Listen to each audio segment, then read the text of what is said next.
हे यो भाई लोग, I hope कि तुम बढ़िया होगे। और मैं तुमसे कहना चाहता हूँ कि आमतौर पर लोग पाँव पर कुल्हाड़ी मारते हैं, लेकिन कुछ लोग कुल्हाड़ी पर भी पैर मार रहे हैं आजकल, जैसे कि SRK और ड्यून। आई होप कि अब तक तुम्हें पता चल गया होगा कि SRK की किंग मूवी अनाउंस हो चुकी है। उसकी रिलीज डेट हमें पता चल चुकी है और इस चीज से हमें कोई दिक्कत नहीं है, क्योंकि रिलीज तो उसे होना ही था। लेकिन जो डेट शाहरुख खान ने चुनी है वो काफी ज्यादा खराब है। किंग मूवी रिलीज होगी 24 दिसंबर 2026 को, और इसका मतलब ये है कि SRK RDJ यानी कि डॉक्टर डूम से सीधी टक्कर लेने वाले हैं। SRK की किंग मूवी सीधा भिड़ेगी अवेंजर्स डूम्सडे से। भाई लोग, मुझे सिर्फ इतना बता दो कि आखिर क्या ऑब्सेशन है, मतलब डूम्सडे के साथ क्या बीमारी क्या है सबके, जिसको देखो उसे दिसंबर में मूवी रिलीज करनी है बस। भाई पूरा नवंबर खाली पड़ा है, स्टार्टिंग का दिसंबर खाली पड़ा है, आने वाली जनवरी खाली पड़ी है, तब कर लेना मूवी रिलीज। फिर ये लोग बोलते हैं हमारी मूवी फ्लॉप हो गई। अब देखो, वैसे मैं भी शाहरुख खान का बहुत बड़ा वाला फैन हूँ और मैं उनके काम की रिस्पेक्ट करता हूँ, लेकिन ये जो काम उन्होंने किया है अवेंजर्स डूम्सडे से टक्कर लेने का, वो बिल्कुल भी मुझे पसंद नहीं आया। और आई होप तुम्हें भी पसंद नहीं आया होगा, क्योंकि ये तो आ बैल मुझे मार वाली चीज हुई। हम सब जानते हैं कि अवेंजर्स डूम्सडे 2026 की दुनिया की सबसे बड़ी मूवी है।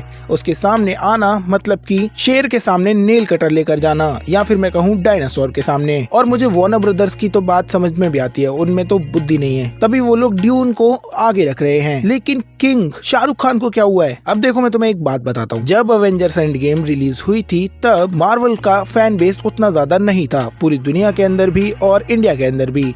लेकिन फिर भी इंडिया में से उसने 450 करोड़ रुपए कमाए थे। तुम्हें पता है, पठान आने से पहले SRK की कम से कम 3 मूवीज ने 450 करोड़ की शक्ल नहीं देखी थी। जब 2019 में कोई जानता भी नहीं था कि आयरन मैन कौन है, मार्वल की लेगेसी क्या है, तब लोग पागलों की तरह अवेंजर्स एंड गेम देखने गए थे। और अब तो मैन ऑफ कल्चर और बाकी क्रिएटर्स की कृपा से आधा भारत जानता है कि सुपर हीरो कौन है, और फैन बेस इतना ज्यादा मजबूत हो चुका है कि पूछो मत। आई डोंट नो कि इतना ज्यादा ओवर कॉन्फिडेंस कहाँ से आता है। मतलब तुम एक स्टूडेंट होते हुए टीचर से नहीं सीधा प्रिंसिपल से भिड़ने चले गए। और देखो, हमें किंग या फिर ड्यून से डरने की कोई जरूरत नहीं है। हम जानते हैं कि डूम्सडे विन करेगी, लेकिन बस प्रॉब्लम वहाँ आती है जहाँ पर स्क्रीन शेयर करनी पड़ेंगी, जिससे मूवी के कलेक्शंस में नुकसान होगा। और हम सब मार्वल फैंस होने के नाते चाहते हैं कि अवेंजर्स डूम्सडे कम से कम 3 से 4 बिलियन डॉलर्स जाए। इसके अलावा सबसे बड़ी प्रॉब्लम ये है कि जैसी पॉलिटिक्स इंडिया में चलती है, तो हो सकता है शायद तुम्हें अवेंजर्स डूम्सडे की सीटें भी ना मिलें, यानी कि टिकट्स भी ना मिलें।